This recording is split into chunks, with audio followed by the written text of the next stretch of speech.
I I wasn't really planning on streaming, but I couldn't help myself. I just 10 minutes ago I got into the groove of like, man, I could be streaming right now. I'm kind of feeling it. I could be doing it. I could get to Katamari. So why not? I'm here, Katamari, on the roll. I'll roll it. I could get, I've talked about this before, but I could get a schedule going. I don't know. Maybe I would be able to prep myself for that, but it is kind of fun to just be able to be like, well, I feel like streaming. Time to stream. The downside to it, I think, is that people having no clue when to show up, when to watch, what, you know, whatever, you know, right? But that said, there's a freedom. Monkeycraft. I'm just doing it for fun. I think I have no clue how close I am to finishing Katamari. The second one. This could be the final stream. This could be it. Let me check the audio a little bit. Okay, I think it's probably good. Probably. You know what? If this is the final Katamari, might as well watch the intro. Intro. We do love Katamari. I have not finished this game yet, but I've been calling it my favorite game of all time. But I think I can say that, you know, having played the first one, and having now almost finished the second. I could go for, yeah, Dip. I want to be Dip. It says 30% there, but I think that's, you know, I think I'm pretty much done with the main story. I vibe with the aesthetics of the King of the Cosmos, but at the same time, I have been thinking about that, like, what is good for a wacky aesthetic? Because I like that kind of wacky aesthetic, but I think it would be misplaced if I don't know, if I showed up dressed like that. I don't think that would suit me. But I think there's some kind of wacky aesthetic I could do. I don't know what that is yet. Is there like a somber, crazy guy? I don't know why, but the first thing that came to head is like Balan Wonderworld. I don't know, I think, honestly, I've seen some of Balan Wonderworld art, the concept art, and I've just been like, you know what, I kind of vibe with the look of it, but I think that's, you know, I wouldn't say that Balan Wonderworld is like a bad-looking game in terms of style and aesthetic. I think it's kind of interesting. I think maybe, you know, the bad gameplay is what rubs people the wrong way, and that makes, like, the stuff that really sticks out and stands out in Balan really make you feel like, wow, everything is, like, annoying and irritating me. I don't know, though. I am really curious. I'm playing the game now. Part of it is kind of the aesthetic, I guess. Part of it is just purely aesthetically. Like, there's another game, what's it called? Dreams? I believe it's like the same character designer and everything. And I've never played a Dreams game, but I do want to play it purely because of the aesthetic. Like, I remember back in the day just looking at that art back in the Dreamcast days and being like, this looks like interesting. But I don't know, I was never like, I gotta go get Dreams. I didn't know anything about it. Even to this day, I don't think I actually know what the gameplay of Dreams is.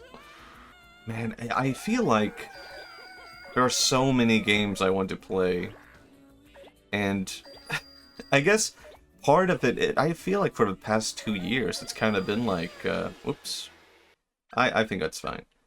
Part of it has just been like, I think for the past 2 years, I've been like, I kind of want to get some streaming going so I can play these games, and I've kind of just been waiting on playing these games. Like, other than that, I've just been playing, like, Crusader Kings 3. And I think that became too much, like, that was all I was playing. I think that was infecting my mind. Wait, oh man, I just realized my mic is super high up. Maybe this sounds better. Alright. And now that I've gotten into... I keep saying this, I've gotten into games again, right? And it's not really that I've been, like, away from video games. I haven't taken a break, really. But I feel like the variety of games is something that I have lacked. Because I feel like I've only been playing like the same games over and over again, and now I'm sort of breaking that and getting into like time to play something new. I don't know. I guess that's not really like getting into games again. I've been a game enjoyer. But I think Katamari is like a great example of a game that I I've been interested in for a long time, and I just never got into. Until, like, well, it wasn't the stream. Hello, Matthias. Hello, Steezy. I vibed with the aesthetic and style of Katamari for so long, and I think it was only, like, 2 years ago I played the first Katamari, and I loved it. And I was just like, my god, I've waited that long for that? I could have been playing that the entire time? What a fool. And now I'm feeling that same way again, but with other games. I am at a performative male-masculine competition. What does that even mean? Like, what do you... what do you do there? Is it like... just, who can be the most manly? What is your plan?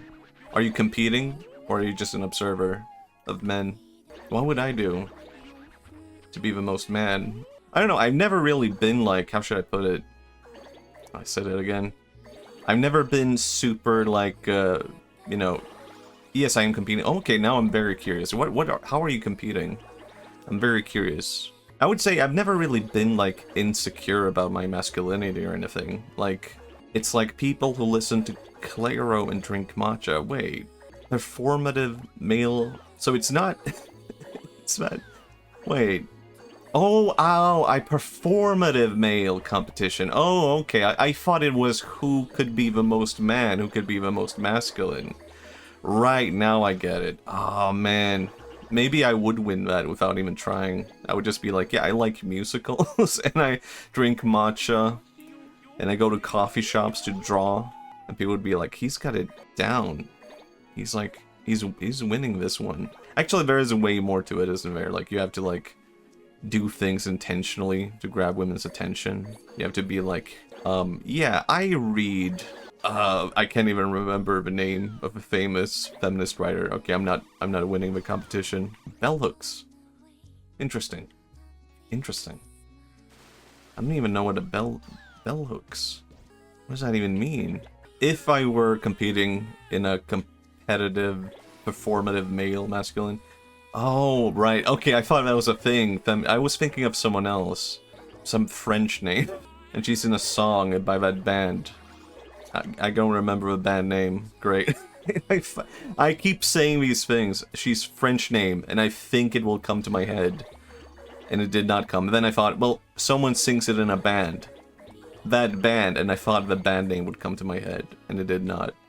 If I were competing, sure, matcha. That's a good one. Go to, of course. Maybe have like something regarding musicals? Or would that... I feel like that's almost like... that's not in right now. Like, musicals would be more of a go-to back in the day when, like, that would have been more in the Hamilton era. I think now that's out. People don't really care for that. I guess I'm failing. Performativeness. I have no clue what's in now. However, if I were to compete in being the most man, I don't even... Actually, I have nowhere to go there either. I would fail at that as well. Anyway, I wish you the best, Steezy. Hope you win. There has to be a balance between, like, what people find attractive and what is in. I guess that's why I'm failing to come up with anything. All of my fashion is stuff I buy at Uniqlo, and I kinda like that because it makes me look like a cartoon character in a textbook where they are just wearing like completely plain clothing. I'm wearing corduroy pants and a knitted shirt with sleeve. Okay, that's pretty good. That's pretty good. Corduroy pants. Interesting, interesting. I used to have a corduroy shirt, and I liked it. It felt good. I don't know if I could go with corduroy pants, though. I think that might be too much. It's weird to me that matcha is, like, so popular now. And I'm afraid that it's not here to stay, and I'm afraid that it's here to stay for the wrong reasons. Like, of course people are allowed to like matcha, and of course it has been around. But I just wanted more matcha-like things, but in the right ways. I've talked about this before, but vanilla in matcha is disgusting. It's so gross, and people keep doing it. They keep adding vanilla to matcha. Actually, I would say vanilla does not suit, like, most drinks at all. It suits, like, baking stuff, sure. Vanilla in, like, I don't know, pastries is awesome. Vanilla in ice cream, milk, whatever. It's awesome. I guess milk is where it counts. I don't know if most people even know this, but, like, almost every kind of milk is flavored with vanilla. And if you ever have, like, milk that is like unflavored. It's disgusting. I learned that the hard way, where I was like, I'm gonna, surely it won't taste like different, right? But it just tastes like licking the skin of a cow, like how a cow smells. That's like how unflavored milk tastes. Kid gatekeep matcha? Not me. No, no, no. Hello, Derpy. I don't know. I guess I am a little bit gatekeeping it. I won't. I'm just saying, no vanilla, alright? No vanilla. I feel like these levels are really difficult though. It's like difficult to know where to go for the big stuff. I get the joke. I bring my hat to you, Mr. Polite. Good, good. Hello, Roger. Hello. What was the joke? What was the joke I was doing? How would you guys compete in being the most man? It takes a man to roll a man. Ah, right. I see. I just did not know what to put there, so it was the first thing that came to mind. But yeah, speaking of masculinity, I don't think I've ever been like... I don't know, I think a lot of teenage boys kind of get obsessed with coming across as manly. And I've just never really felt any need to be like, oh, I gotta be a man. And I think maybe part of that is just like, I kind of feel like part of that is like my interest in Japanese media maybe gave me a different view of masculinity, because I was like listening to Gact. And to me, in my teenage years, if you had been like, who is the most manly man? I would have probably said like, oh, Gact. And Gact is like a very feminine guy. I'm comfortable with how unmanly I can come across, yeah. And I feel like the way I would phrase it because of that is sort of just like, I don't really see it from a scale of 1 to 10 being a man. I just feel like there's different kinds of masculinity, right? There's different kinds of being a man. So I think my exposure to just like different kinds of like being a man from different cultures kind of just made me comfortable with being my own kind of man. I mean, I had long hair when I was a teenager, down to like my shoulders, and people would be like, oh, you want to like be a girl? And I just didn't care. Because it's like, who cares? Like, I'm just doing it because it looks nice. But I could definitely see like someone being uncertain about it because of that. Damn it. Remember the Parappa? Oh, I do remember that. That's a really good one. Hi.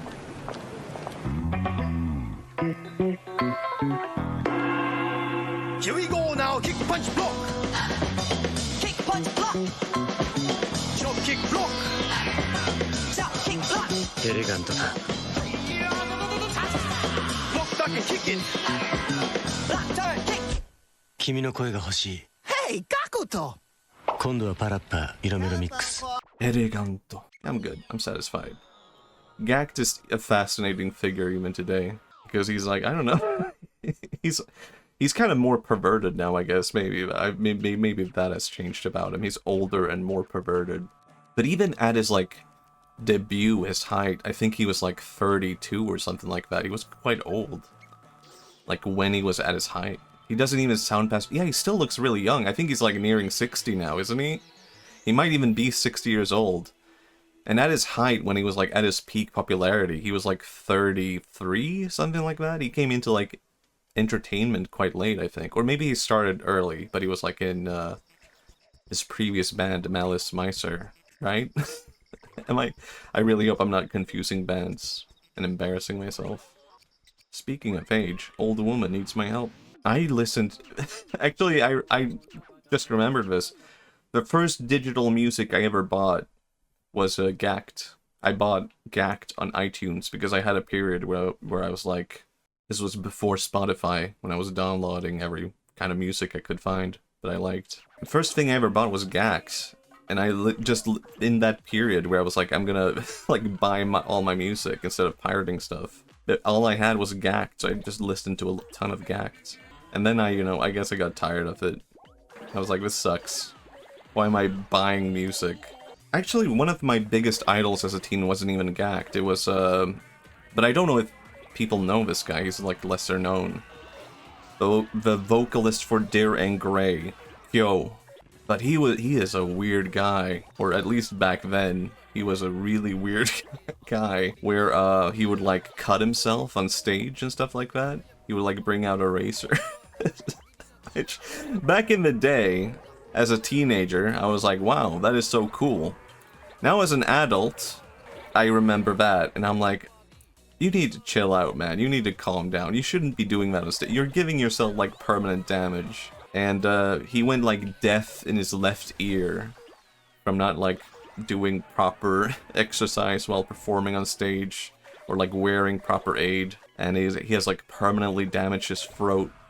You couldn't get away with half his life. I think there's, in that case, it's, like, reasonable not to get away with it. Oh my god, this is supposed to be 20 meters. I think today that would not be met with like, wow, that is so cool. Look at that. Look at what he's doing on stage. Now people would be like, we need to like, nowadays people would be horrified by it, but I think that is probably for the correct reason. But I think I watched an interview with Kyo like not too long ago, and he seemed like chilled out. He seemed like very like normal now. Also, there's a story about Kyo that like I think about every now and then. Kyo, the vocalist of Daring Gray, he got into an argument with his parents when he was like 18, and it became like a huge argument. I don't think he ever said what it was about. But his way to solve the argument was to strip down naked and stand outside of her house. And people would look at him, and the idea was apparently that people would be so embarrassed that his parents would like just yield and be like, okay, just come inside. I don't know, it seems like it worked. Counter argument, unzips pants. I'm sorry, Monpa. It has come to this. My god, look at this angle. This is kind of crazy. Okay, I'm floating down. No, I'm in the clouds. Okay, never mind. Oh, this is insane. Just when you thought all the variety of the game is over, you get this. I don't even know where to go. Wait, how do I leave this place? Wait, how do I collect a cloud? Okay, I got one cloud. Never mind. Man, I actually Daring Gray, I think what like brought me out of the band was learning Japanese. Because when I was like when I first heard Daring Gray, the Visual Kei metal band, I would listen to that music and be like, wow, this is beautiful. And Japanese is such a beautiful language, was what I thought. I was like, part of what motivated me to learn Japanese was just like hearing Daring Gray and being like, wow, Japanese is so beautiful. And then I started to learn Japanese and was like translating the lyrics, and I was just like, wow, this is cringe. Like actually understanding the lyrics made me go like, oh, this is just like really edgy and over the top, and like, and then I just stopped listening to it because I couldn't like relate to it anymore. And that was like, I don't know, a sad part about learning Japanese, I guess. It's like, I don't like it because the lyrics are bad. If I had never learned Japanese, maybe I would have been like a Visual Kei edgy kid even today. But learning Japanese ruined that for me. To grow is to recognize one's cringy past self. So true. Even now I cringe at myself, and maybe that's good. Like I cringe at videos I made a year ago, and I go like, oh, I thought I had it figured out, huh? It's a really interesting, that guy over there is Raijin, the god of thunder. And he's often depicted with a specific kind of cloth, like around him. And what's interesting is that there may be a connection between that and Greek mythology, where I think it was Hercules had a specific kind of cloth, often depicted with that surrounding him. And that, like, monument of Hercules got sent to, or arrived in India somehow, and then that somehow translated to the Indian god of thunder, which then translated to the Japanese god of thunder. There's all these connections, and we can't actually conclude there's a connection between, like, Hercules and the Japanese god of thunder. But it is an interesting pattern, right? Like, we often think of Japan as being, like, so, like, isolated. And then you start to see all these influences from, like, Hinduism, and you're like, hold on. This isn't quite right. Oh, I want to redo this level. Wait, because did I get June? Oh, no, I did get it. Okay, I wanted to re-roll because I looked, okay, I will admit, I looked up how to get, like, certain cousins, certain skins, and I really wanted one, and I think I got it now. So I think I'm satisfied. I went June, because I saw one cousin, I was like, actually I saw two, but I was like, this one's too difficult to get. This one's pretty good. But now I have grown more attached to this one, because I was browsing the Swedish eBay, you know, Can you just call it Swedish eBay? It's like a site like eBay, but it's in Sweden, right? And someone was selling, like, Katamari figures. So now I'm waiting on the figure of this one guy to show up in my mail. Like I call it a figure, but it's more like a keychain. I'm going to be a Katamari keychain owner. And it's going to be this specific guy. June, a very OR little blue polka dot. I think canonically it's actually a girl. But I don't think it really matters. They're all cousins. Look at me. You're gonna be mine. Also, the new Katamari is kind of expensive. I mean, not really. It's the price of the new Mario Galaxy, I guess. 40 euros. But I'll pay it. I'll get the new Katamari. But I don't know if I'm gonna get it on the Switch, actually. I think I might get it on Steam. Because, what if it has, like, there's, like, a points shop on Steam, right? Where you can, like, unlock profile things, like wallpapers and backgrounds, and... I mean, that's the same thing. But you can unlock things. And what if the new Katamari game has a really good points shop, right? I'll have to check that first out. Check that out first. Then I can be like, alright, I know what to do. I've actually grown to like mushrooms on pizza now, I think. I think I've just forced myself to eat it often enough. Where my dad has been like, do you want my leftovers? And I've been like, alright, fine. Because I don't even like mushrooms. But just the excessive leftovers from my dad has forced me to eat enough mushrooms to be like, you know what? This will have to do. Like, I was eating pineapple pizza not too long ago. And I was just like, man, I don't think I'm into pineapple on pizza anymore. I don't know, like, what happened? Like, did my taste buds change? Have I grown? Have I become an adult? It's kind of scary. People literally I have friends in real life who associate me with pineapple on pizza. People know that's my go-to thing. And now I'm like, I don't know if I like it anymore. It's too sweet. I would be fine with just ham.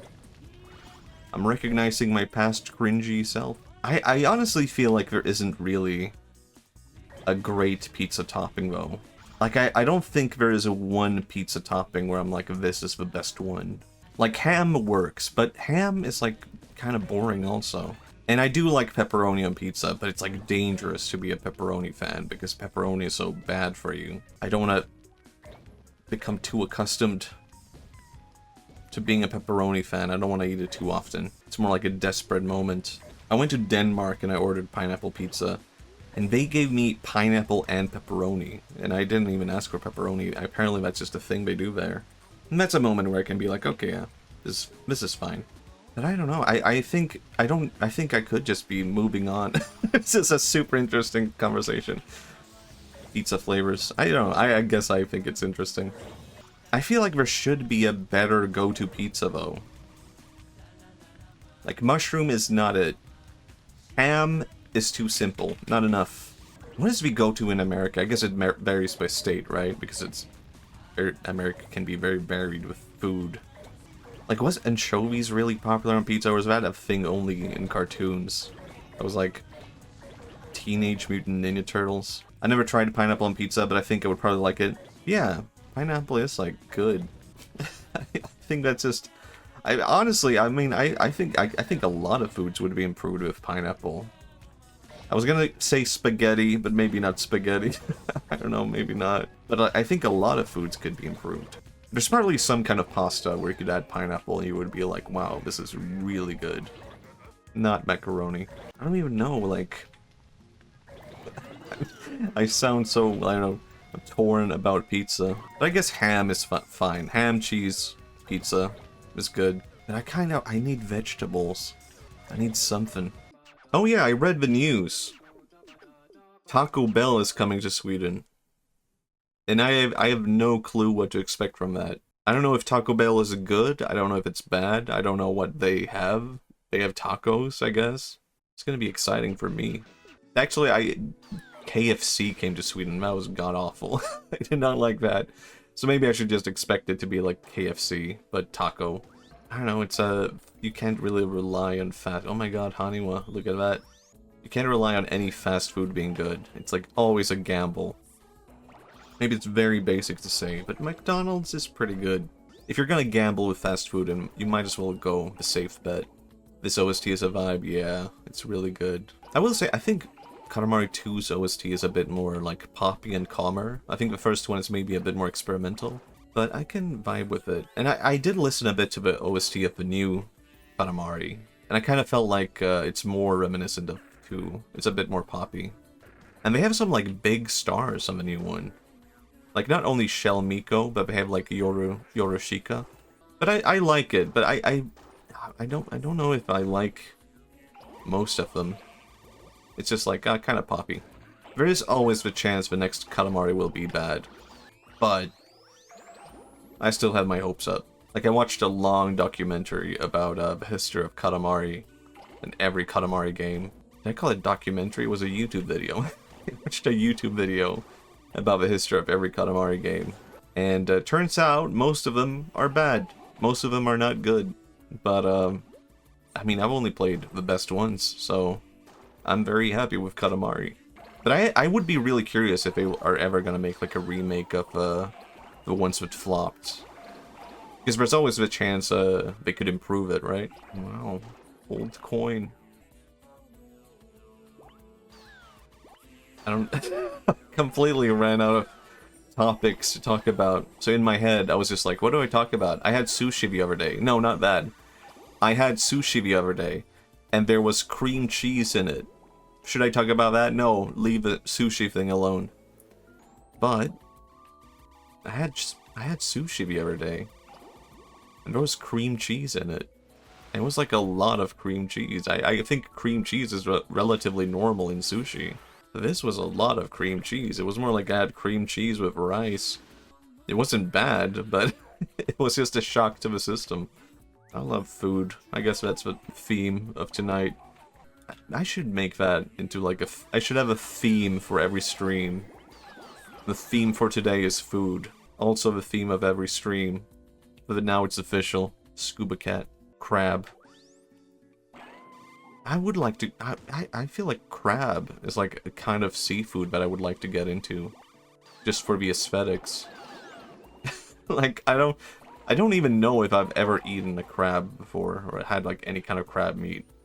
My theme song would be Dragon Force song, played in an organ piano. Oh. Do you think you will get to, like, choose your theme song? What if you don't get to pick? What if you said, Dragon Force, organ piano, but God said, no, no, no, and then I saw her face by what are we called? They're not called All-Star. Smash Mouth. I better be able to, or else I'm fighting God. Yeah. Maybe it's too evil for God. Maybe he's like, no, no, no, don't have the rights. He wouldn't say that. He has the rights to everything, right? If you were a food... Now this is a bad topic. If you were a food, what food would you be? Too quickly this becomes about cannibalism.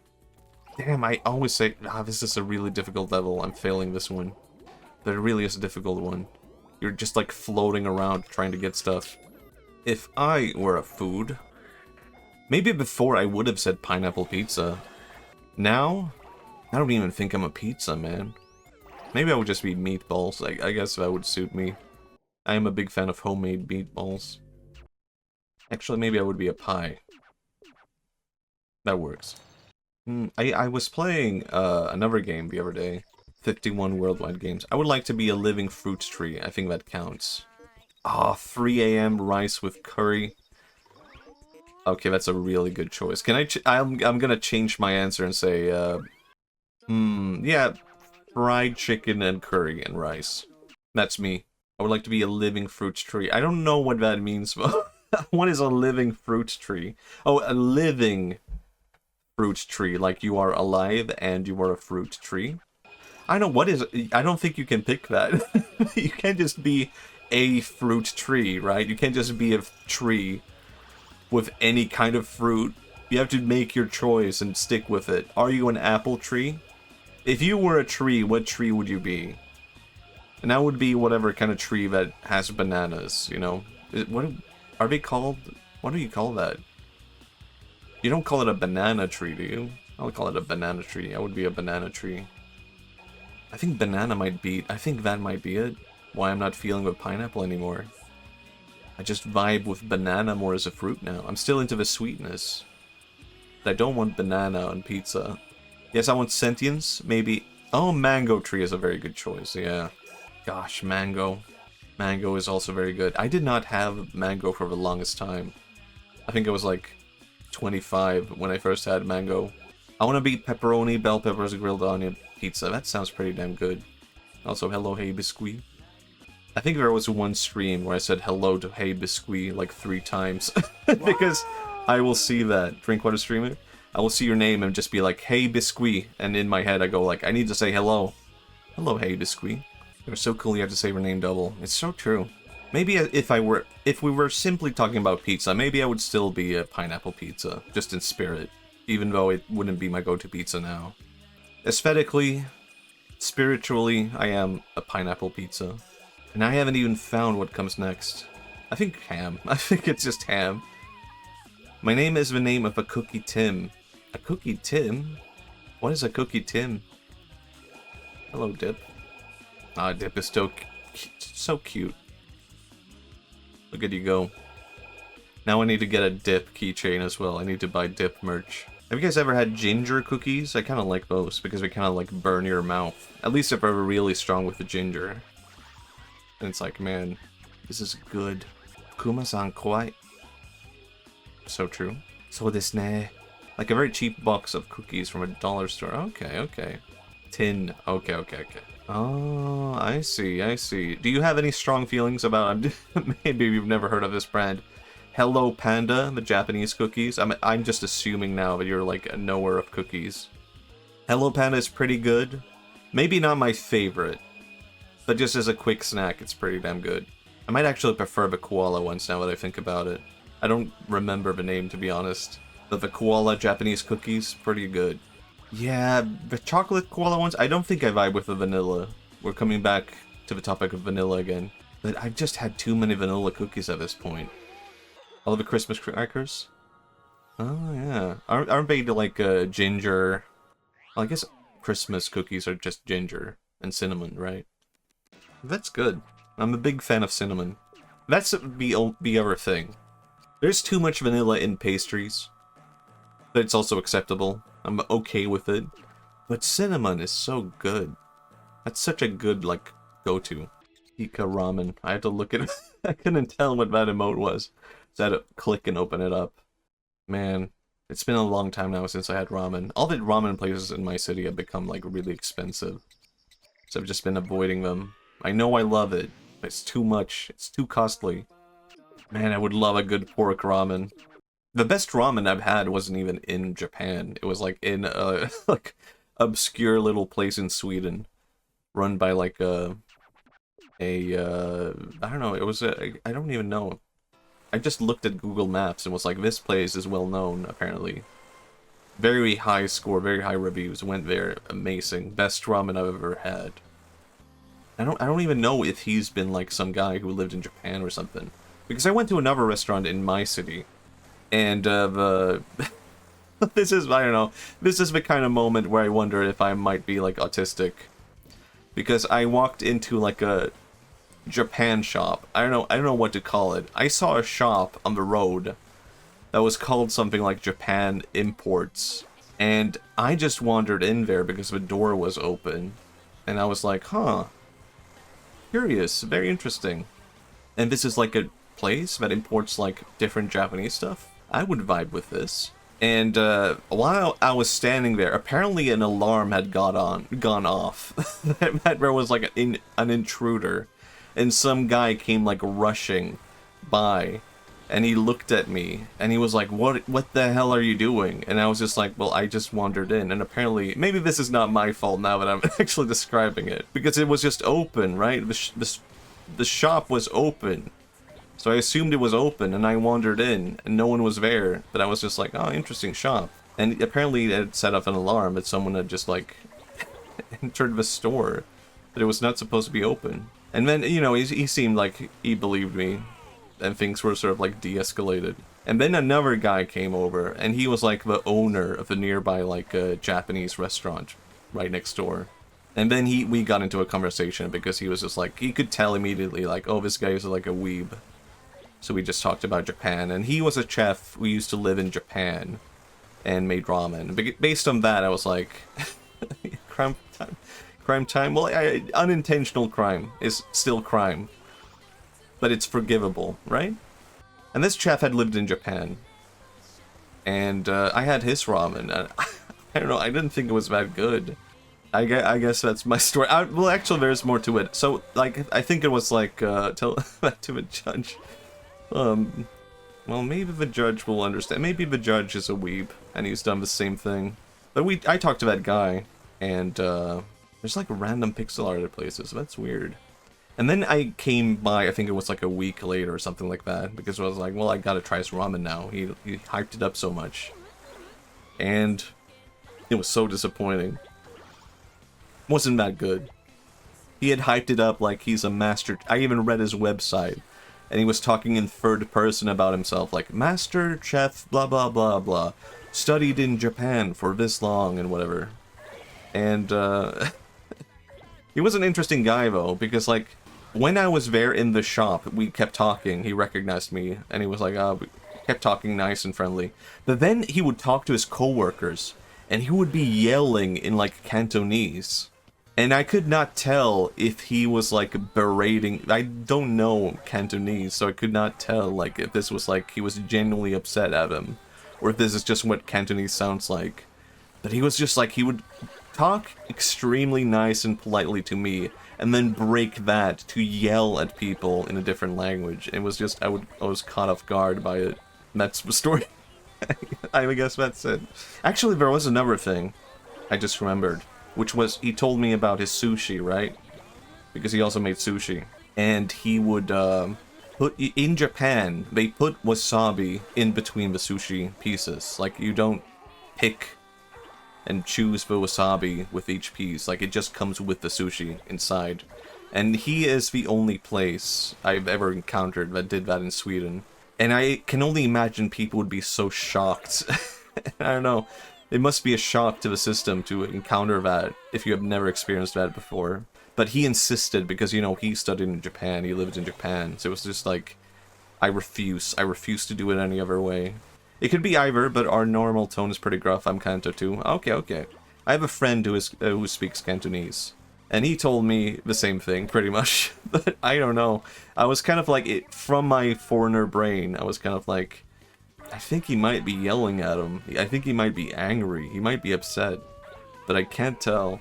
Also, his restaurant was really interesting, actually. Because it was also like, it was designed to look like a Japanese izakaya. And that's also the only place I've encountered in Sweden that looked like so genuine. And I guess all of that, like, the fact that he added all this genuineness to all of his food and his restaurant and tried to keep it, like, aesthetically the same and, like, he put so much care into all this stuff, and then the food itself was just like, okay. But I don't know, maybe that is also authentic. I feel like Japanese food in Japan is also just like, I don't know, it's good. But it's also just like, I don't know, it's okay, it's food. I'll just grab these guys and go. Like, I've seen a lot of Japanese television, and people love food. They go like, sugoi! They can't believe how delicious and good the food is. It blows over mind how amazing it is. And then I went to Japan. I just never experienced that. I never experienced what happened on TV, where I just could not believe it. Where I out loud go like, suge! It just didn't happen, but it was good. I think maybe like what makes Japanese food good is just like high standards and high quality. Like, or maybe high standards for quality, like, choices. They always pick, like, or maybe not always, but the places I went to picked, like, good quality food, even when the food itself was just okay. I was never afraid of getting, like, I don't know, like a bad vegetable or a bad noodle. Have I beaten the game? Wait, how do I actually... What happens now? I'm gonna try this. This might not work. But there is the whole dog thing, right? Man, look at that elephant. What a beauty.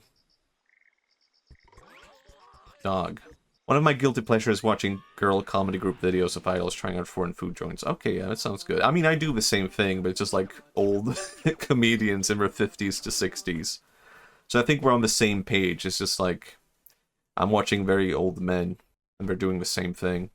Like Gaku no Tsukai has this like interesting bit where they will pick food. What is it? Like, they will go to restaurants that are all the same kind of like food place, I guess. And they will just keep eating food. And the person who is unable to finish the food will have to pay for every meal. And this is how they decide, I guess, who pays for the food. Like, you will just keep eating and eating. What's her name again? Gaki no Tsukai. I can write it down. They will just keep eating and eating food. And once you can't finish, you have to pay for, like, every single meal you've encountered. And it can go on for, like, 7 restaurants, right? And you have a very good motivation to keep eating.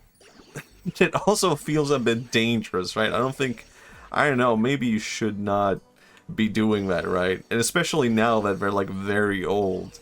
I think maybe they should, like, tone that down. But you know what? They keep doing it, and it still is entertaining. And something that adds to it is, like, they will always have a hat on. Like, if they're eating spaghetti, they will have a spaghetti hat while they're doing it. If they're eating, like, pork, they'll have a pork hat. Yo, there's one of Shimura-ken. Aw, man, Shimura-ken. Yeah, he used to be, like, they would often do stuff together back in the day. I think later on, they sort of, like, they didn't, like, have a fallout or anything like that, but they stopped working as much. I think they wanted to keep things... Oh, hello, mate. Hello. Yeah, Shimura-ken. Sad. I was very sad when he passed away. He's always been there, man. Actually, I think my earliest introduction to Japanese comedy was Hard Gay. Does anyone remember Hadoge? And he is still funny to this day. He doesn't really do the Hard Gay comedy act anymore, but he still is like a very talented and interesting guy. Like, even outside of that. And he kind of quit show business to pursue, like, painting, which is interesting. He's just like a traditional painter now. And he sells, like, paintings. Have I reached the goal, maybe, potentially? I'll keep doing it anyway. But that was my introduction, and this was, like, one of my final products in school, was I built a website. Like, you sort of, like, built a website around an imaginary thing, and I built, like, a web shop thing. I would not be able to do this today. It's crazy that I did that back in the day. I've only done that once, like, build a web shop kind of website. Now I would be completely lost how to do that. Which brings us to our sponsor, Squarespace. I'm not sponsored by Squarespace. That would be such a perfect introduction. He voiced the Lorax? I didn't know that. Something interesting about Gaki no Tsukai, though, is that Hamada, one of the guys, the very angry guy who looks like a gorilla, he voiced Shrek, and he's voiced Shrek in every Shrek film in Japan. So now you can imagine that when you see the angry gorilla guy, you can be like, that's a Japanese Shrek. I don't think I'm gonna reach a very high... I don't think the stars are gonna do anything, but I might as well try it. Did I reach it? Ah, not yet. Maybe? So, almost. What was I talking about? Japanese comedy. Shimura-ken. Gaki no Tsukai. Big fan.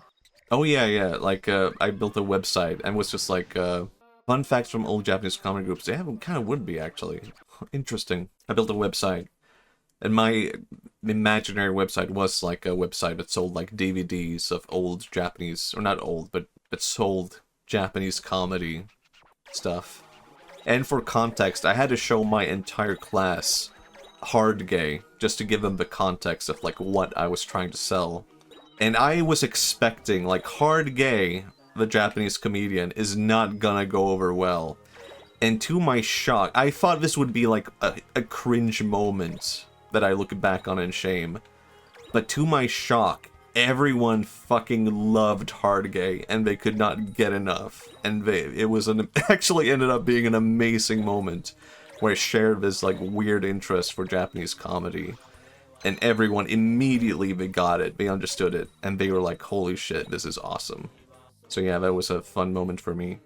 Very nice. Such a win. So true. I can look back at that and be like, hell yeah, you did it. Thank you, Hard Gay. Doge. I think it would be a good, interesting video to do something like that, but man, I can't do whatever I want on YouTube anymore. I can't. I have to force myself not to, because YouTube just doesn't work that way anymore. They you can't do whatever you feel like. You have to be very specific with what your channel is about nowadays. Which is not a bad thing. I think maybe that is like what it should be, really. Maybe. Depends on how you're thinking about it. It does make me a little bit sad. Like, I'm probably gonna avoid like talking about art and stuff like that. I'm gonna focus on comedy and storytelling. And if I want to make another art video again, I'll probably make like a new channel for that. I don't know. I think something got. I don't want to talk too much about like algorithm, because I think people who, I don't know if people care to hear about algorithm, and it's not even that I care too much about algorithm stuff, but it does of course like affect my income when it like performs badly. So I do have to like have some awareness of it while keeping it with the mindset of like, well, I am free to do what I want, but I also want to be able to afford stuff and whatnot. So now I have to like be a bit more careful about like, I just want to do these specific things. And that was kind of like already what I wanted to do, and it's what I enjoy doing the most, like weird comedy and storytelling. So now it's just like an added thing of like, well, don't deviate. But last year I noticed that in particular, I think YouTube became like very confused about what is Matthias's channel about, and YouTube just had no clue.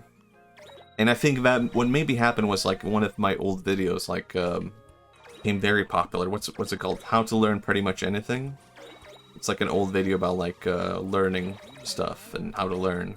And that blew up, but I think that made YouTube think, oh, I get it. Matthias's channel is education, and he makes educational videos, and then people would be recommended my weird comedy about like, I don't know, astronauts and aliens, and they would be like, this is not what I signed up for.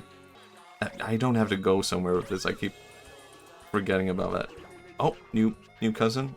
I am a bit more, I don't know, in tune with what I wanted to do. I actually got an interesting comment the other day that did make me want to make an art video. And it was about my video of 2 monkeys. Oh, I don't know if I like that cousin very much. He looks a bit weird.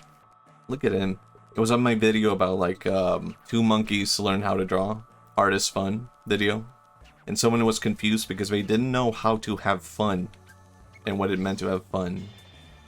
Which might at first seem like a silly question or like thing to complain about. But it did make me think, like, you know what? Like, I've been in that position before. It's been like, I don't know how to have fun. And this very simple answer is like, once you start to focus on having fun, you find the things over time. Look at this guy. What the hell? Once you start to focus on how do I have fun, and you start to find things that you have fun with, over time that develops. Once you start to focus on having fun, try to find what makes things fun, you develop from there, you start to learn, I have fun with this, I don't have fun doing that. And that is like the starting position. It's not how you immediately have fun with art, but it's where you start to develop how to have fun. And from there you grow.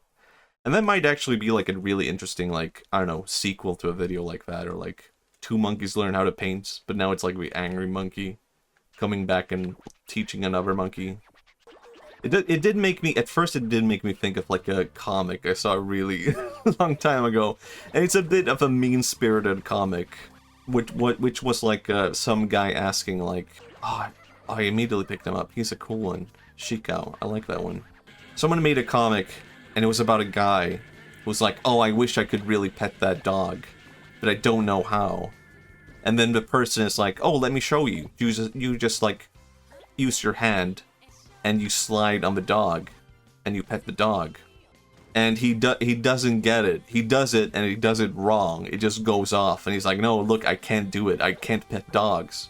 It's like, no, it's so simple. You just pet a dog. By like doing this, you like rub the dog a bit, and he does it the wrong way, and it hurts the dog. And she's like, well, no, it's so simple though. Just pet the dog. Just pet the dog. It's so simple. Just do it. And he's like, but I don't know how. I don't know how to pet a dog.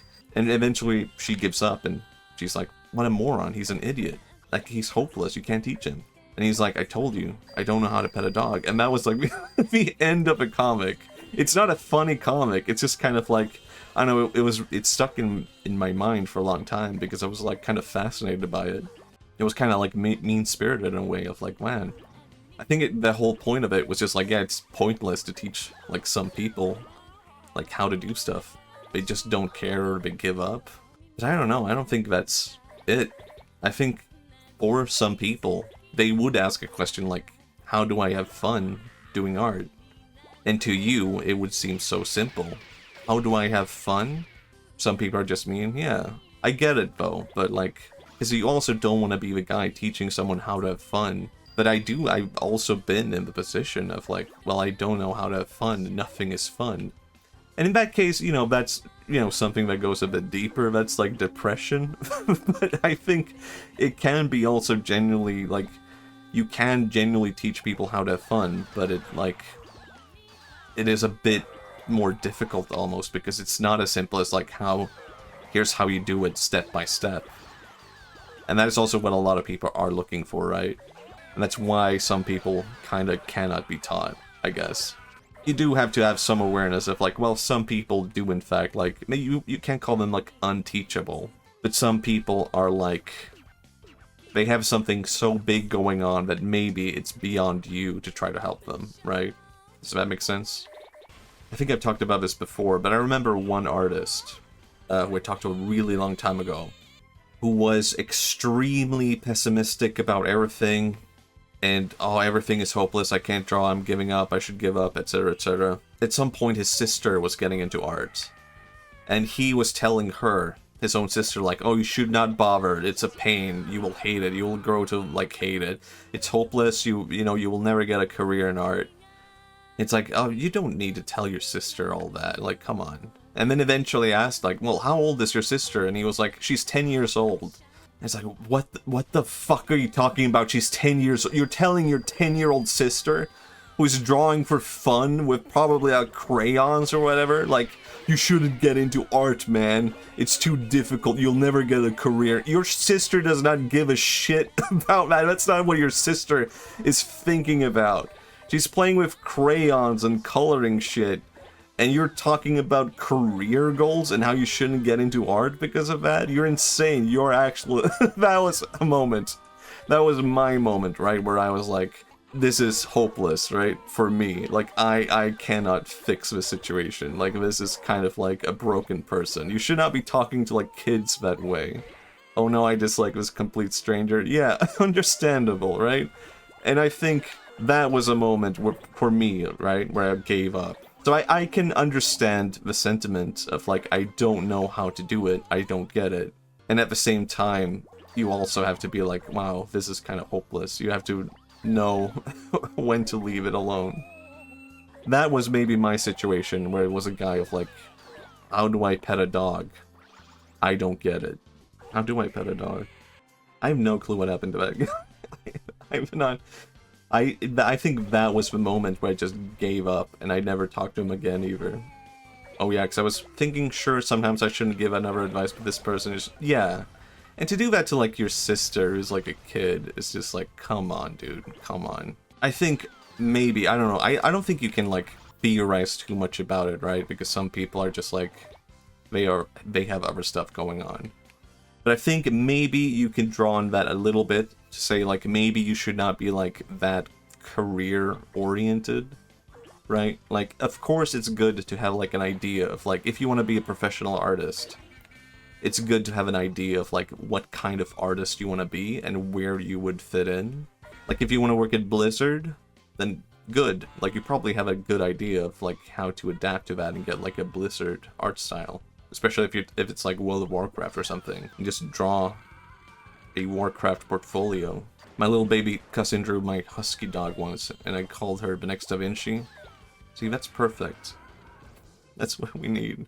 But I don't know, I think it took me some time to learn that as well, right? Like, I was very focused on, like, I want to be a professional artist for a long time. And that, like, gave me, like, the brain rot of, like, thinking about stuff in terms of, like, branding and marketing and what is suitable for this and that.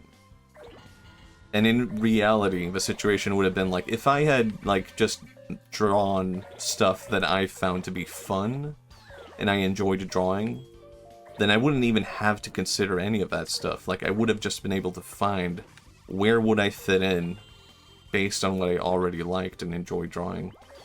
But that's also why I very much emphasize with, like, having fun. I think this is something also people get wrong when I talk about, like, have fun with art. Because a lot of people think... I don't know. They think that having fun with art means do not study the fundamentals of art, which is not... I don't know, that doesn't really... For me, in my head, that does not correlate. Like, those are different things. But I can understand it, right? Because it might not necessarily be fun to be like, I want to study anatomy. Finally we can talk. We have a little trouble. Hmm? What is he talking about? We could get our hair permed. Oh, it'll be a makeover, but that's kind of important. Perms are nice. Yes, pretty nice. Okay. Yeah, I think often it is just a thing of, like, a larger issue. Yeah, and, like, if you're learning anatomy on your own terms, then you're going to have fun learning the fundamentals of art. But I have also been there, like, it's not always fun to be like, time to learn about perspective. But if you're drawing something that you're interested in, then you're going to be drawing so much more, and you're going to learn so much more just by the fact that you're interested in it. I remember that being a thing in terms of, like, language learning.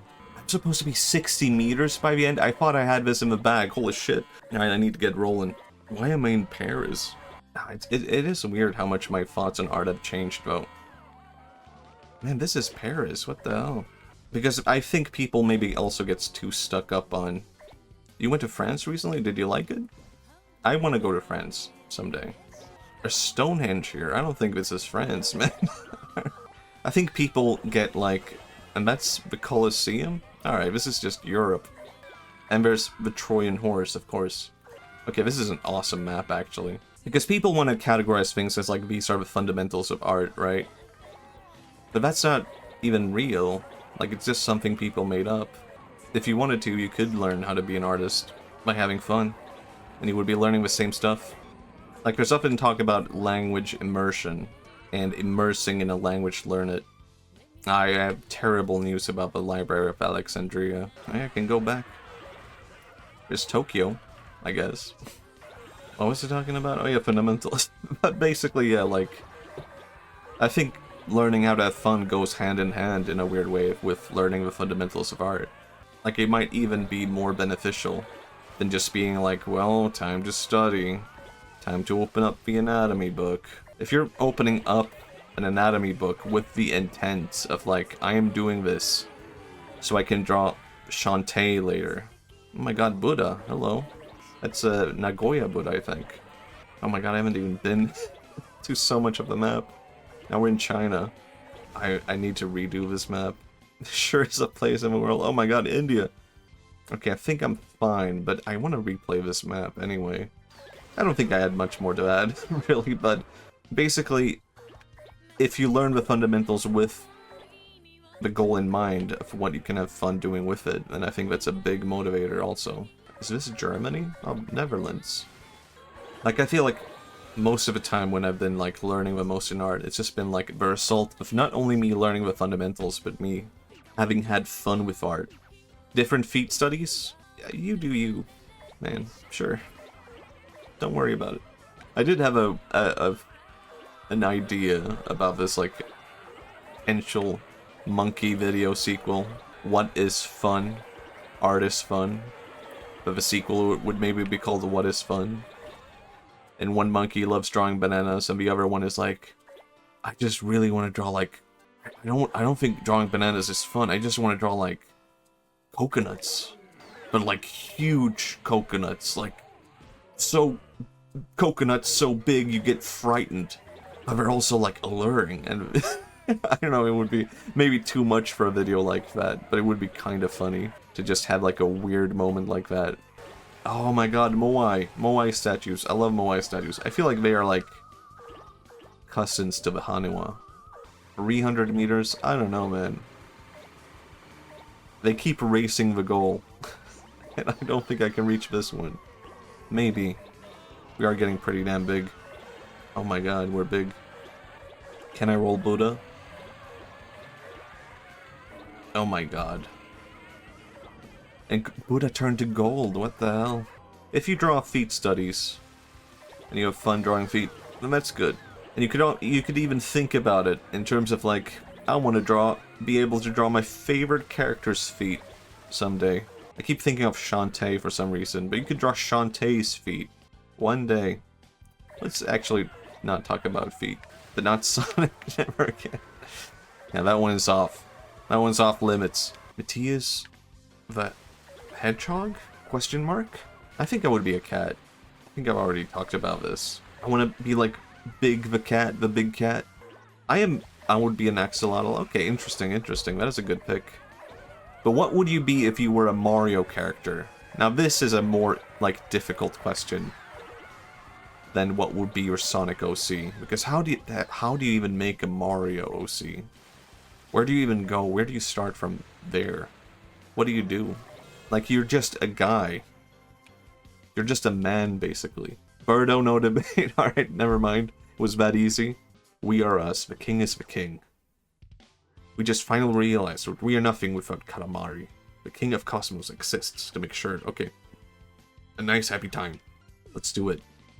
Just a one question. Hello. Hello, what this name is. Is it Is it related to Mario? Why aren't you a fish anymore? Ah, good question. I feel... Well, I just wanted to experiment when I made the fish. Oh my god, aliens. And I wanted to have more variety. I could do more things with being a humanoid. I was just trying out the space, basically. What can I be? What can I do? The judge said he was acting too fishy. Mods, execute this man. Fish moved to Japan and needed to... Well, the lore now, as I have decided, is that I am an alien. Alright. We're starting from there. And as an alien, I came to planet Earth, right? And I was like, oh, I get it. Earth, that's like a water planet. Like, there's a lot of water on planet Earth. And all the creatures developed out of walking out of water. So the best way to approach, like, going to Earth is like being a fish with legs. I failed. God damn it. I came to planet Earth. Cool. A water planet. And all the creatures here came out of a water. Easy. I'll just be a water mammal. I'll be a fish with legs, and everyone can relate to that. Humans, animals, they'll all get it. Turns out everyone hated it. They did not like it. They did not like a fish with legs. I learned my lesson. Now I'm human. Also, I just like Haniwa, I guess. I don't know how that fits into the lore. They're just there. Actually, they are descended from aliens. Oh, interesting. The Haniwa are a part of ancient primitive technology, blended with futurology. Is that a word? Yay. This time I can do it. I wasn't aware this level was that big. I feel like, I don't know. I kind of like being an alien, though. I am very glad that I went through my various phases of, like, trying out different stuff. I recommend everyone should do that. If I had only been like, I am this one thing, and not developed from there, then I think I would have just been bored, and I would have never known. What is it like to do this? What about that? But it's terrible for marketing. It's terrible for branding. Good for streaming. Good for having fun. Maybe not good for streaming, but good for having fun. You are a shapeshifter, it's true. I like that as an alien lore thing. I was always looking for what makes sense in terms of me always changing shape. And it could always still happen, right? Even now I could be like, hey, I want to change this up. I want to do that. I want to try something different. And now that very much aligns with it. I'm allergic to shrimp. My one biggest fear. Eating shrimp and finding out I'm allergic as I'm eating it. My god. How did you find out? I think actually most allergies are not like deadly, right? You're just like, you get hives. That wouldn't be too bad. Or maybe it is like uncomfortably bad. Haha, that's how I found out. Alright.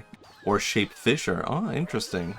I have not decided what is my true alien form, and I do not want that to be the fish. I don't want to come from a planet of beings like that.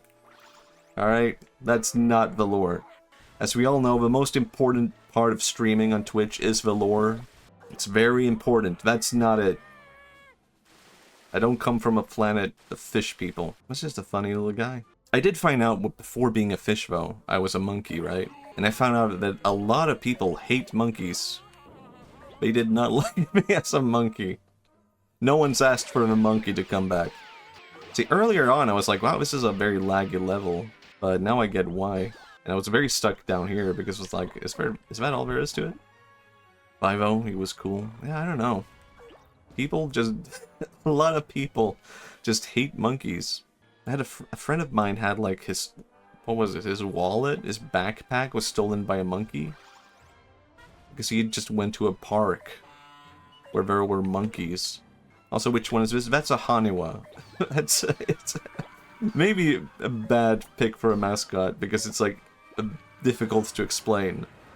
But if you've ever seen a gyroid in Animal Crossing, that is based on a real thing in real life. It was a little clay figure in Japan. So I just really like those kinds of clay figures. And I was like, you know what? This is going to be my mascot. Mr. Twitch, I expect a 500-page document with your extended streamer lore on the desk tomorrow, where you're fired. Yeah. Makes sense. They all had to do it. Northern Lion, his lore is, he's bald. Jerma, he's a serial killer. I think that's canon, right? Could probably make them at home. I actually have, like, clay.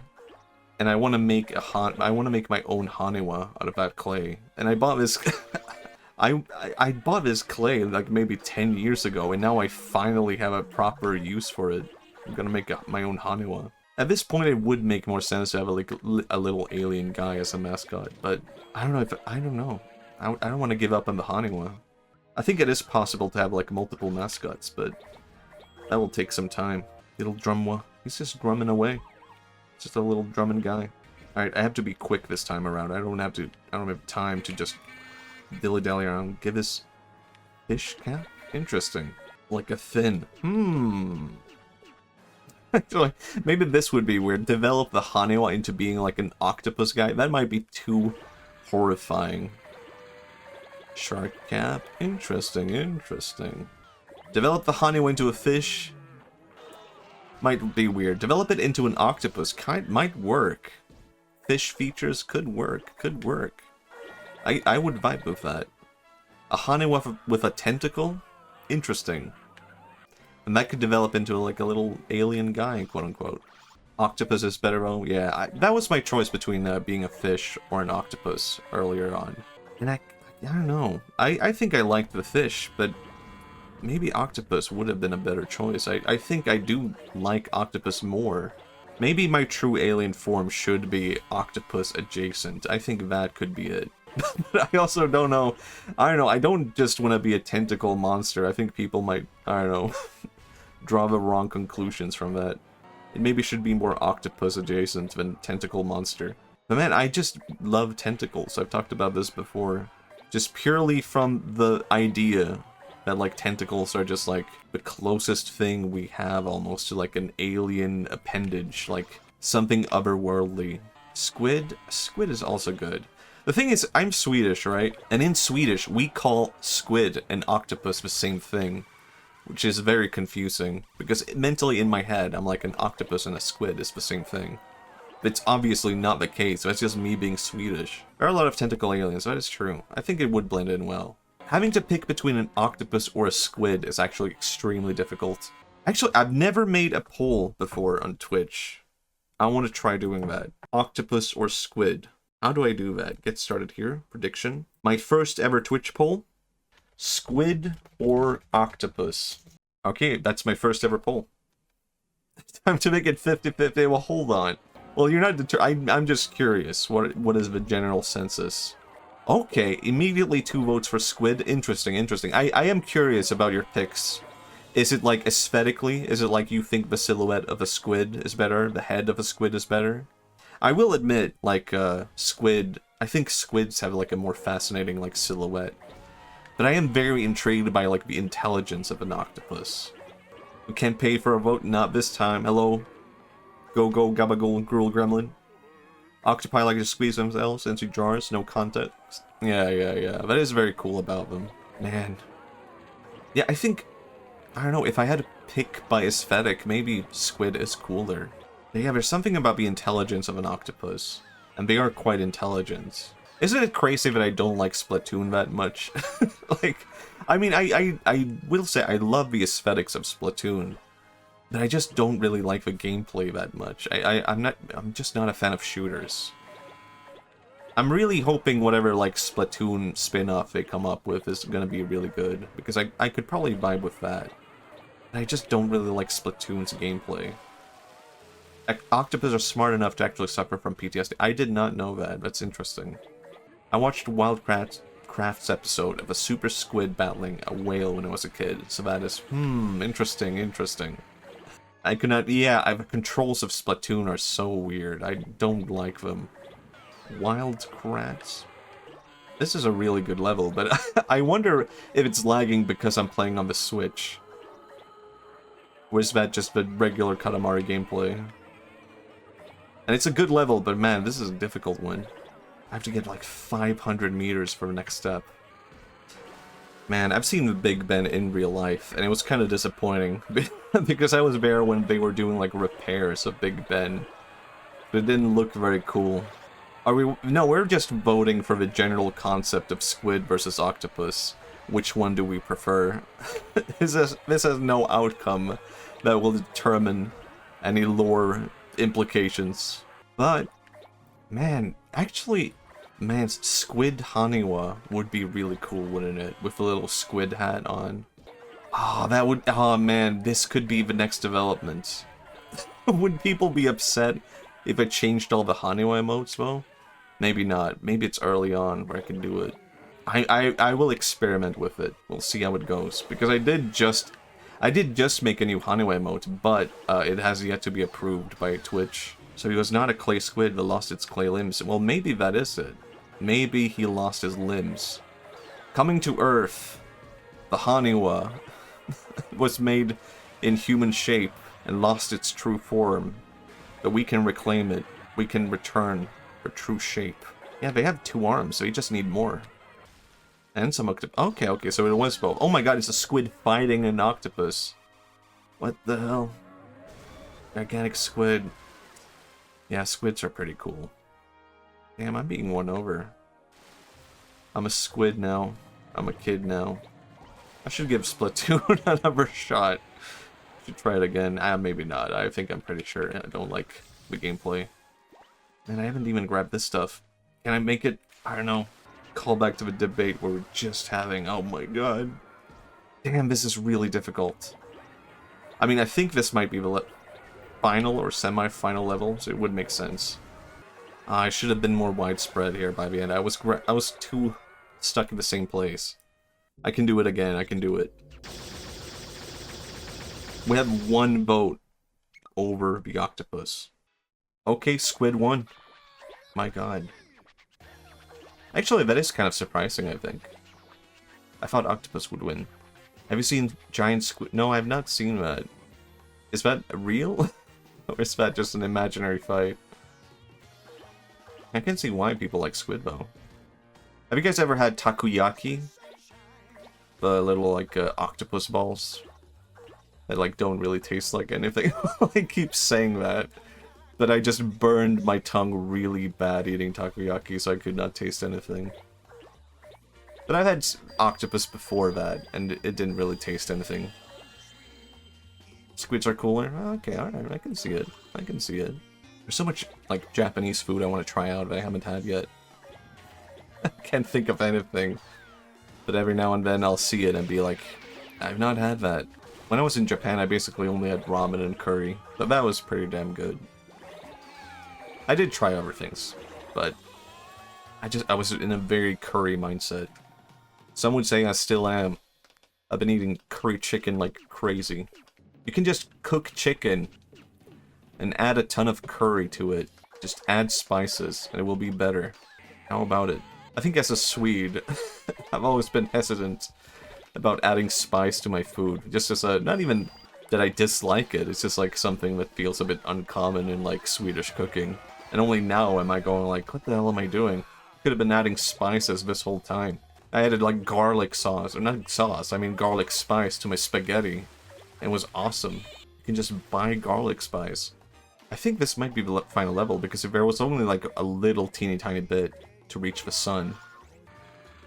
Man, it's gonna rain like crazy. And all that talk about ramen earlier had me thinking, like, maybe I could go get ramen tomorrow. But I don't think I can.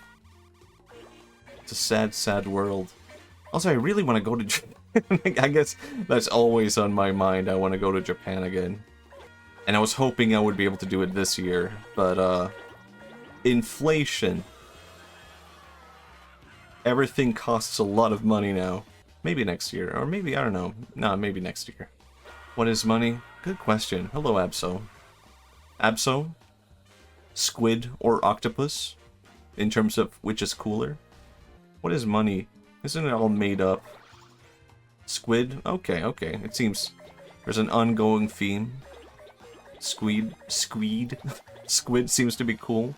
I play Inkling and Splatoon. Say, I really want to get into... I actually don't know. I think I pretty much... I don't know if I want to get into Splatoon. But I have tried it. And I just don't think I like the gameplay. But maybe I should give it another shot. I don't think I want to stream it. Because I think I would just embarrass myself. Or maybe it is one of those games that would be more fun if you had friends. I had to stop... it reminds me a bit of Overwatch, I guess. But actually, maybe not.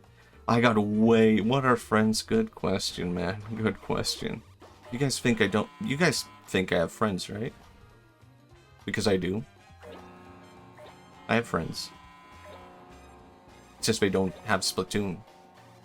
No, I have them. I do. What was it talking about? Splatoon. Overwatch. Right. I got way too into Overwatch at one point. I'm sorry, that was me. No, it's fine. It was... We were doing a bit... I got really into Overwatch at one point. To the point where I was so stressed that I had a moment where I felt like I was having a heart attack. And when that happened, I just quit the match. And I was like, you know what? This is not worth dying over. And then I just never returned to Overwatch again. I think that one moment was just like, I'm done. It was traumatic in a way, I guess. It was just like, it's not worth it, man. It's not worth it. Then I was like, I need to play games that make me, I don't know, not stress out. But I think that was part of the fun of Overwatch, was just like adding stress to your life. Your body, I mean, yeah, that's pretty much what happened. I could just feel it in my heart. Like, I'm gonna die if I keep playing this. I don't know, I think that was a part of the appeal of Overwatch, was just like the stress. I don't know, maybe that was only me. Where it's like you don't want to end on a loss, and when you have won, you want to keep playing. And it's really, I don't know, I think in retrospect I can say now, I don't think Overwatch is a very good game. I think actually like what got me into playing Overwatch to begin with was just like the sci-fi vibe. Where I would like, I don't know, I would start a match and would really get into the atmosphere of just like, I like the world of Overwatch. Like, I want to be in a space like this. And that was part of like why I was hoping that Overwatch 2 would be like a MMO, like... I know, I'm not a fan of Destiny. But I at the time, I thought, oh, Blizzard could be, like, potentially do, like, a Destiny Overwatch open world kind of thing. Pioneered 3D animation? My god. They sure did. I just want to have, like, a sci-fi MMO that's not, like, I don't know. I guess I wouldn't call the games depressing. But something more... happy? Easygoing? Katamari? I need a Katamari MMO. Actually, there is a Katamari MMO. But it was only launched in Korea for some reason. For some reason, Nexon was like, we want to make... That was so mean, my phone died after I sent that. Yeah, it was Karma. A happy sci-fi MMO. Is that EVE Online? Is that happy? I don't know, man. I've seen a couple of documentaries, I guess you could call it, about EVE. Seems like there's a lot of pirate warfare going on there. I don't know. Is that a happy world? Hello again, Buddha. Happy sci-fi MMO. I mean, remember early on with World of Warcraft when people were like, we need a StarCraft MMO. We still need that. That's not a happy MMO. But imagine just chilling in the world of StarCraft would be kind of cool. And I never even played StarCraft, actually. But I just want something like that. Also, that brings me to another topic. I hate zombies. I hate zombie games. But, you know, things like the Zergs and the Zerglings would be cool in a modern day setting.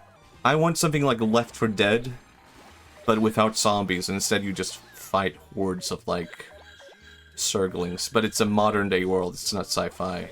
It's not Warhammer. I think that would be cool. It would be way more cooler as like a post-apocalypse thing, I think.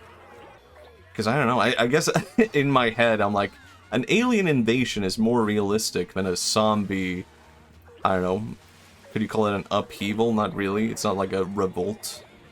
The zombies are rebelling. Also, I want to play more games with aliens, I guess. Now that I have that as my lore. I guess aliens have been on my mind.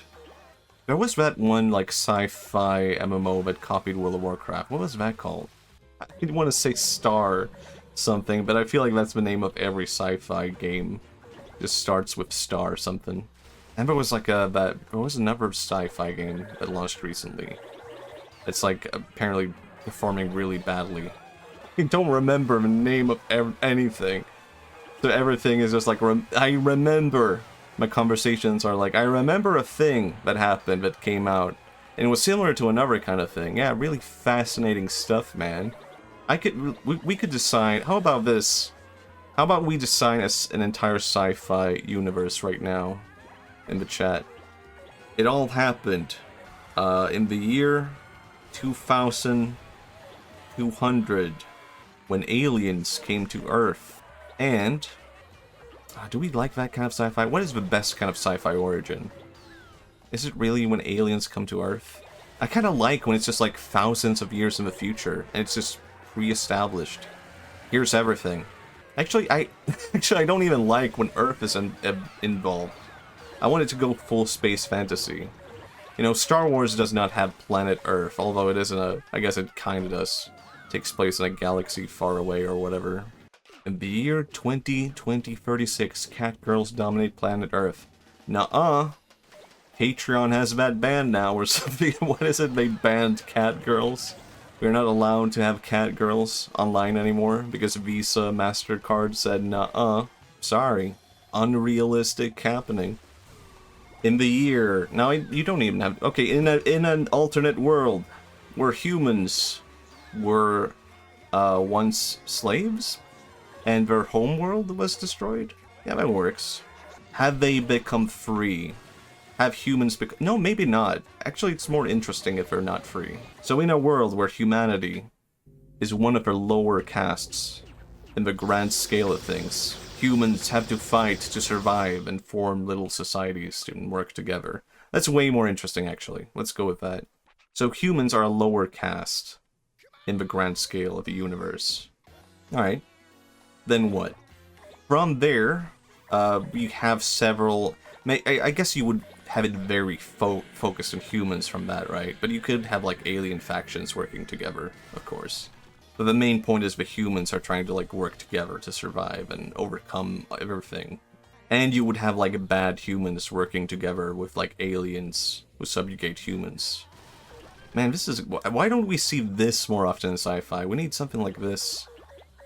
I feel like that's the plot of one sci-fi movie that performed really badly. It was like an animated film in the year 2000 that no one has ever seen except for like a few kids.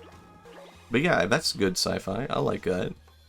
Humans, they take on alien customs and alien things because they've been like so subjugated for so long that we're like, we don't even know what is originally human anymore. Then, from there, I guess you would focus on one single human society trying to survive in outer space, right? On one planet. And then you just build from that. It would be silly to be like, here's every single human society. Just start from one place. Tatooine or something, I don't know. Tatooine is like the typical thing. We need a Tatooine, but it's not Tatooine. We need Dantooine, that's already a real place in Star Wars. We need... What's an unlikely place for humans to be? I guess humans can just, like, survive anywhere. That's kind of our thing. Damn it. I'm wasting time. Humans living in icy tundra. Okay, I like that, actually. Deep sea thermal vents. Actually, that is also kind of interesting. That could be, like... That would be weird for a long-term setting. But that could be, like, the second group of humans they run into, right? Like, they had these humans operating sea vents, and then they have formed their own society over time. But you have humans living on ice tundra, living on tundra, living in taiga, as it's called, like the climate. Alright. Interesting. It's basically Hoth, Planet Hoth. Alright, I'm just gonna say it. It's like Hoth in Star Wars. We're doing a Hoth instead of Tatooine. But Hoth was a cool place. We like Hoth. Brazil? Okay, I did not see that, actually. I think Brazil might be too human. I think there's people there. Definitely cooler. Yeah, I like Hoth. That's been my favorite place in Star Wars games, actually. Just fighting on this icy planet in Battlefield. Or Battlefront, I mean. Oh man, I don't even know if I can beat it again, but I'm gonna really try. Wumpus. Yeah, they're cool. And you can climb inside them. And it won't be weird. Humans... I mean, yeah, I think that's a pretty good spot for humans to be, because no one wants to live there. Or, like, very rarely, there's gonna be, like, an alien species that's, like, highly developed and on an ice planet. So it's kind of just where humans flee. They flee to these, like, cold, icy tundras. I like this as a setting. I don't even know where to develop from there. Because developing an entire sci-fi setting would require developing past there. And now I'm basically just building a story to build on. But I kind of like this story. I'm kind of vibing with it. Like, what if Star Wars just took place on Hoth for 3 movies? I want that. Humans are a bit like roaches. They kind of just... Yeah, I think that's good. Like, they just set up shop and try to survive anywhere. Yeah, I like that.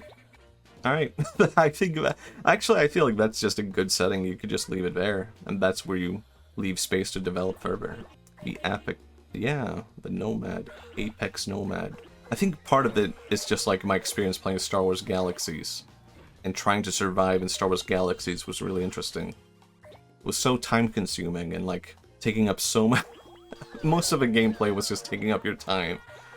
But it was really interesting, okay? Just go out hunting for food an entire day, and then you're... That's what I did today. I was hunting for food in Star Wars Galaxies. Then you meet one guy who claims he has seen a Jedi, and you're like, ah, come on. That's not happened. If there was a Jedi on the server, then everyone would know about it. But at the same time, this was a really interesting feature back in the day with Star Wars Galaxies, right? Like, people could become Jedi, but it was completely unknown how to become a Jedi. So you had to go through all these steps that were completely unique for each player character. And if you did it right, eventually you would meet one NPC who can teach you the ways of the Force. And then you had to make a new character who had permadeath. And if your Jedi died... Yeah, it was such an interesting concept for an MMO mechanic, right? And it would just never happen now because of all the what would you call it? You would just be able to buy your ability to be a Jedi now. But and it sounds so made up now, like, oh, wouldn't that be cool? But this is real. This was stuff that happened in Star Wars Galaxies. And it made things so uncertain, right? Because you could unlock being a Jedi, but you would have no clue how to do it. Because the requirement is unique to each player character, how to become a Jedi. So you can never truly know how to do it. And once you get it unlocked, you have to make a new character. And it would be permadeath, and you would get, like, bounty hunters coming after you if you reveal yourself. Everything would be microtransactions and explain, yeah, exactly. And back then, you just didn't know. Like, someone could tell you, like, they saw a Jedi, and you would not believe them, but you can never be 100% certain. Because there could be a Jedi on the server, and you just don't know. But yeah, I remember, like, people would go to the forums and just be, like, reports of Jedi, and be like, here's a Jedi. And you would see them waving a lightsaber around. And of course, like, once you do that, they would probably be, like, dead the day after. Because it's like, you messed up. You showed yourself. Now everyone's coming after you. And of course, I will admit it, I was not a Jedi, but I was one of those guys who would go to the cantina dressed in like robes, like brown robes, and pretend I was a Jedi, and I would get a guy, or I remember at least one guy being like, oh look, it's another one of those guys, another guy who's pretending to be a Jedi. And I could be like, oh, how do you know I'm not a Jedi? And he's like, yeah, obviously, show me then, show me you're a Jedi. And I would just be like, oh, you can never really know. I was not a Jedi, obviously. But who could say? Maybe I was. Maybe I'm hiding it even today. Man, that was such a cool thing. And they completely ruined it. They ruined the game, because if you look it up now, it's just like, yeah, you can just be a Jedi from the start. You can just pick from the beginning, be a Jedi. It's done, it's over. Man, it would be so cool to have that today in MMO. Like, here's how to unlock psychic powers or something like that, or like keeping that super secret. And the thing is, the requirement for a Jedi were so random. They were completely random. So it was never like, oh, train with sword fighting or everything or anything like that. It could be like, yeah, you have to reach like level 20 dancer and then go to like a specific part of the world at a specific time and and talk to a guy. And that's your requirement for becoming a Jedi. And you would never know. So you might just be someone like training in like, I don't know, gunfire. And your requirement is like, yeah, you have to go to a cantina and be a professional dancer and dance for 20 hours. It was very difficult. But that made it cool. Like, you could probably have played on the same character for like years and never uncover it. We need more cool, like, mechanics like that in games. MMOs and whatnot. Just secrets. Because I feel like that's part of, like, what has, I don't know, not ruined World of Warcraft or anything like that, but part of the initial appeal and why you can never recreate vanilla. It's just like people did not know anything about the game. You didn't have add-ons and things to add to the game and wikis. You had to learn on the go. Need more MMOs where people are just encouraged. Yeah, exactly. And I feel like that's part of, like, maybe what made me drawn towards RP servers and stuff like that. Role-playing in an MMO can be fun, but I don't know. Some people take it way too seriously. I can give an... Here's my example of me role-playing in World of Warcraft, okay? And you can be the judge if this is good or bad role-play. Some people really hated my character. Which was... my character was called the Sewer Boy.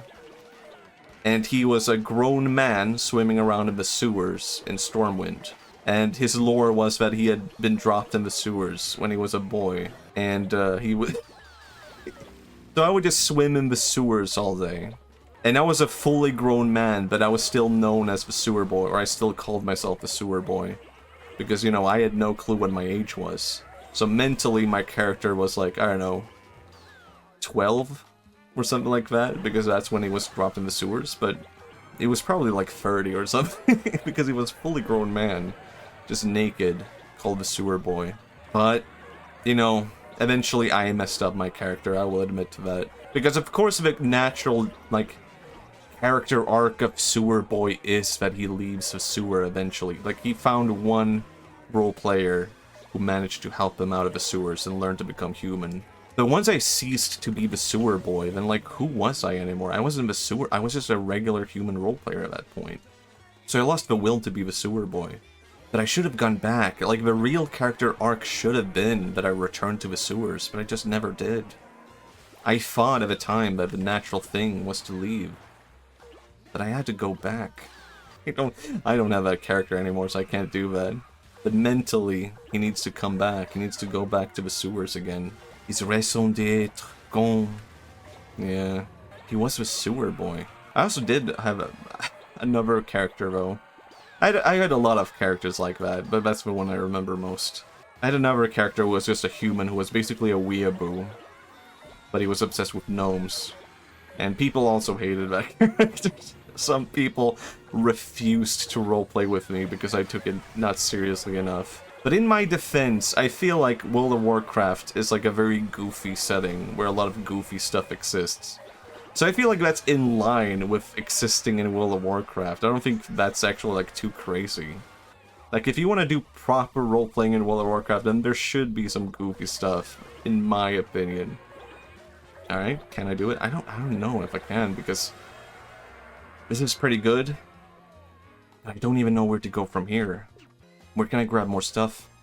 And I need to be quick about it. Sewer boy. Where can you go? Rolling boy. That's me now. And I don't want to return to World of Warcraft, though. I'm pretty much done with that. And same with Final Fantasy XIV. I can never really get that deep into Final Fantasy XIV. Okay, I did it. Oh my god, I did it. Alright, keep going. I thought I might not make it, but I did it. I would like... I don't know, I think my ideal MMO would just be like a social MMO. And Final Fantasy XIV is pretty good at being that, but it's too much like gameplay stuff that I just don't care about. I honestly think I would really like Final Fantasy XIV if it was just purely social and just hanging around. Thank you, thank you, thank you for the applause. I might even reach 600. I did. I just reached it just now. Can I get Ultraman Bow? Oh my god, I did. 700. It's going crazy.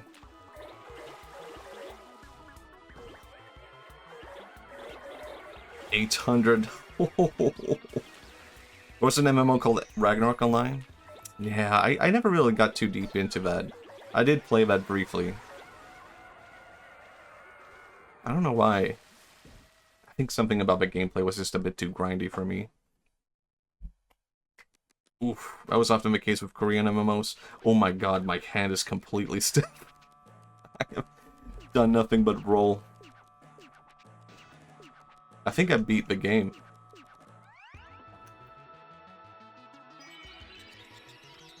Celebration Cola Zero. My god. Sorry, I've not had water in a while. That's it, right?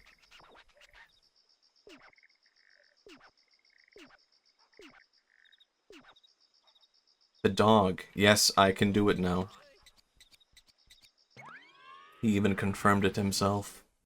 Alright, this is my first time beating We Love Katamari. Oh, look at him. Or her. I mean, a little... That's such a beautiful little space helmet. It's a really interesting, like, game mechanic to have this as your final level as well. You know, it's something that, I don't know... Keita Takahashi made the best Katamari games, and there's so much that you would consider to be like a bit impractical and weird, and I can see why it was removed in later Katamari games. But there's also so much of a charm of Katamari that went away when he went away. Like, he really did hold things together. And I don't even know if I'll like his games post that. I've played Nobi Nobi Boy. Is anyone here ever played Nobi Nobi Boy? It's like barely a video game. It's basically you just roll around and that's it. You're like stretch. That was a really fascinating game though. I really vibed with Nobi Nobi Boy in a weird way. Because the entire development of Nobi Nobi Boy, how you traveled to other planets, relied on how many people played the game, and it was how much they had stretched together.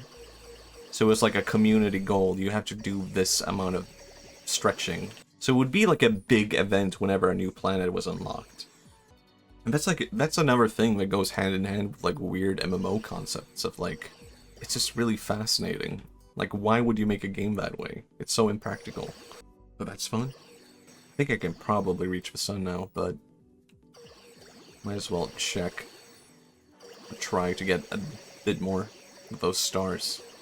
But man, I am really excited for next Katamari. I guess this is the end of Katamari for now, but I will return. I'll play it on stream. And I'm really vibing with weird sci-fi right now.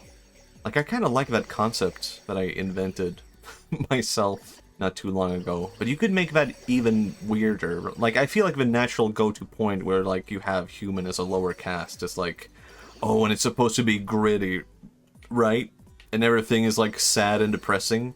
But no, you could have that, like, super sad concept of, like, human are a lower caste, and we live in these, like, weird outskirts, and they are this and they are that. And then you could have an element to that that takes you off. I don't know, it might not be what you expect if you make it look like Katamari, right? You can't buy it anymore, yeah. But Nobi Nobi Boy was cool. I don't know if they need to bring it back, because I think now people would just be like, what the fuck is this? But back then, it was a very unique experience, and you could only experience it that one time, I guess. And that made it special. You could have that whole sad thing, that whole sad story, and then make it look like this. And it would be awesome. Let's go to the sun. I think, maybe. Oh my god, I did it. I beat the game. The sun is all rolled up. Rolling up the sun is a huge deal, but there's something else that's kind of... You roll the world into one, you know? We don't really know whether that's a good thing or bad, but it's powerful. Global news this. Earth must be going nuts now. Oh, you were rolling Earth. Wonder if our fans are alright. Ah, we feel something. We're feeling the presence of each and every fan. Earth is fine. Don't worry, Your Highness. That's what we're saying. Oh, what a relief. Come to think of it, this game, okay, it's very self-aware. Its mission was to roll a Katamari to, you know, grant fans their wishes. There are still other fans on Earth. Maybe we didn't grant all their wishes yet. But, then again, rolling up the sun is such a happy thing, so we're going straight on to the ending. The king decrees it. So now here's the profoundly moving ending, coming up fast. We have to get ready. So we'll just go on ahead. See you later.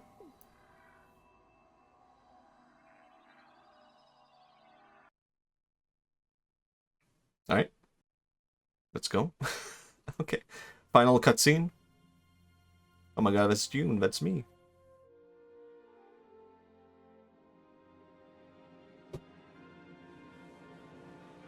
That's pretty big.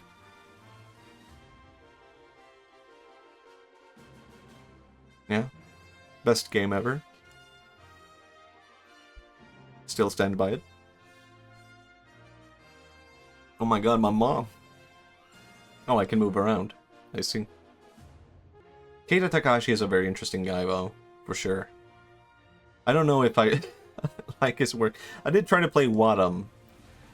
And I don't think I liked it very much because it felt like it was I don't know, made for babies or something. Alright, what should I be afraid? Okay. I think that was fine. Or did I die? Is that it? That was it? I'm dead? If you ever have to go to like the cinema in Japan, this is what you have to sit through at the end of a movie. People sit through the credits, and they do not get up. So now we're experiencing that together right here. We're just sitting and watching the credits like we're in a cinema in Japan. Sure, you can leave. No one's forcing you to leave or stay. But you're gonna be the awkward foreigner, alright? I'm just warning you. If you walk out, people are gonna go like, ah, typical. Always watch the credits for everything. Good. That's how we do it here. And I'm drinking water, but my throat is dry. But yeah, I've seen, I don't know, I guess I haven't shown too much of a new game. I've seen everything, I guess I've seen everything. It's just there's no availability to see, like, the gameplay. So I'm curious. I got pranked by a game once that generated endless credits, so okay, what game is that? I feel like I need to be warned what that game could be. That's pretty damn funny, though. My god. And I did try to skip it. You can't skip the credits here. An indie game called Dead Eye Deepfake Simulacra. Okay, I've never heard of it. Won't be playing it. And look at the credits go. Voice actors, of course. I wish I could be a voice actor in a video game, actually. I'm just coming up with this thought just now. You know what? I've never really thought of myself as a voice actor. I never wanted to be a voice actor in cartoons. What if I was a voice actor for video games? Maybe I could do it. Maybe I could pull it off. New goal unlocked. Be Nice Incorporated. It's a good company. No Reason Incorporated. We're at odds here. I want to be the random guy in the office with Grab to do one voice for a super low budget game. Oh man, to be that guy. I have a friend who worked at an animation studio, and unfortunately they never produced the movie. They were just like, hey, you should be a voice in this movie, which never came out. And he got to do that, and he said he performed horribly, really badly. Okay, final cutscene. But I wish that could happen to me.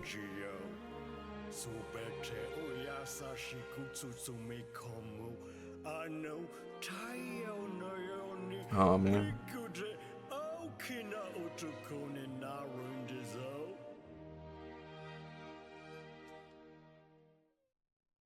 Alright. Oh my god, I'm getting rolled. It does take a man to roll a man. What the hell? We're enjoying rolling. Why is it over the zone? Stay out of our way. Never come here again. It all came full circle. Man, time really flew by. It's been almost 3 hours, and my throat is running a bit dry. So I think... Man, I kind of wish I could keep streaming. That I can feel it in my throat. It's time to leave, because I have been having way fun. But I do wonder, I think in the future I would be able to pull off like 4-hour streams and stuff like that. So maybe one day. I never thought it would happen. It used to be the case. Oh, 1 hour stream, 2 hour stream. That's good enough for me. Maybe the next goal is 4 hours. So let's go. Bye everyone. Thank you for coming. See ya soon.